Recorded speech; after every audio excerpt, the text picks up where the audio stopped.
মায়ের কোলে বসে আদর নেয়া ফুটফুটে এই শিশু লড়ছে জীবন মরণের লড়াই। আমার মেয়েটা 5 মাসের থেকে থ্যালাসেমিয়া ধরা পড়ে। ওর হলো বেটা থ্যালাসেমিয়া মেজর। মেয়েটার 15 দিন পর পর বি নেগেটিভ ব্লাড দিতে হয়। দৌড়ে ছুটে বেড়ানোর এই সময়ে এখন মাঝে মাঝে হাঁটা চলাও যেন কষ্ট হয়ে যায় ছোট্ট শিশু ফাতেমার। আমার মেয়েটা যখন অসুস্থ হয়ে যায় তখন খাওয়া দাওয়া করতে চায় না, হাঁটা চলা করতে চায় না, শরীর দুর্বল হয়ে যায়। 5.5 বছরের ছোট্ট শিশু ফাতেমা ঘরের কোণে হাড়ি পাতিল খেলা আর রং দিয়ে খাতা রাঙানোই যেন তার একমাত্র খেলার মাধ্যম।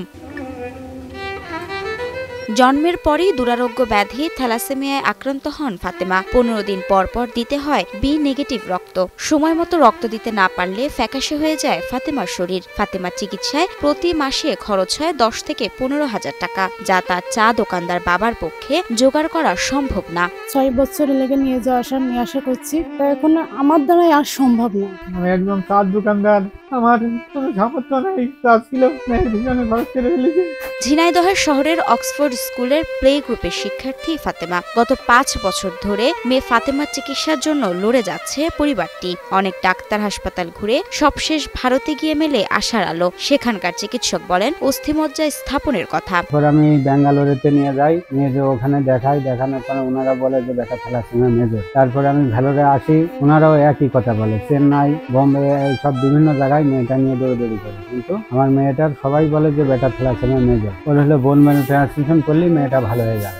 সব মশার বিরুদ্ধে সুরক্ষা দিতে এলো বসুন্ধরা এক্সট্রিম অ্যারোসল, মশার বিরুদ্ধে এক্সট্রিম সুরক্ষা। অস্থিমজ্জা মিলে গেলে সফল অস্ত্রোপচারের মাধ্যমে স্বাভাবিক জীবনে ফিরে আসতে পারবে ফাতেমা, এমনটাই জানান ফাতেমার পরিবার। বহুত কষ্ট করে ওর ভাইয়ের সঙ্গে, ওই বোনটার এক বোন আর এক ভাই 2 বোন, এদের নিয়ে যাওয়ার পরে এরা পরীক্ষা করে ওনারা বললো যে হ্যাঁ বোন ট্রান্সফার করলে বাচ্চা ভালো হয়ে যাবে। তবে সেখানেও ঘটে বিপত্তি। পরবর্তী চিকিৎসার জন্য প্রয়োজন প্রায় 22 লক্ষ টাকা, যা জোগাড় করা দিন এনে দিন খাওয়া পরিবারটির পক্ষে প্রায় অসম্ভব। পরে এখন ছেলেটার ভিতর থেকে মেয়েটার ওই বোন মেরে দিলে ও ভালো হয়ে যাবে, কিন্তু ডাক্তার বলে 22 লক্ষ টাকা খরচ হবে। কিন্তু অলরেডি আমি 10-15 লাখ টাকা মতন খরচ করেই ফেলেছি। এখন আমার দ্বারা আর কোনো সামর্থ্য নাই। ফাতেমার হাসির আড়ালে চাপা পড়ে আছে এক শোকার্ত বাস্তবতা। বেঁচে থাকার লড়াই, প্রতিদিনের কষ্ট আর নীরব আর্তনাদ। তাই মেয়েকে বাঁচাতে সমাজের বিত্তবানদের কাছে সাহায্যের আবেদন করেন ফাতেমার বাবা মা। আপনারা সবাই মিলে যদি আমার মেয়েটার পাশে আসেন তাহলে আমার মেয়েটা সুস্থ হয়ে যাবে।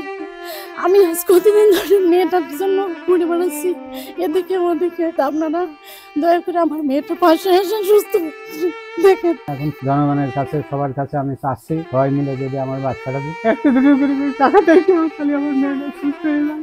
এখন আমি সবার কাছে আবেদন করছি, সবাই যাতে আমার মেয়েটার দিকে থাকিয়ে যদি সবাই মিলে যদি একটু টাকা দেয়, তাহলে আমার মেয়েটা ভালো হয়ে যায়।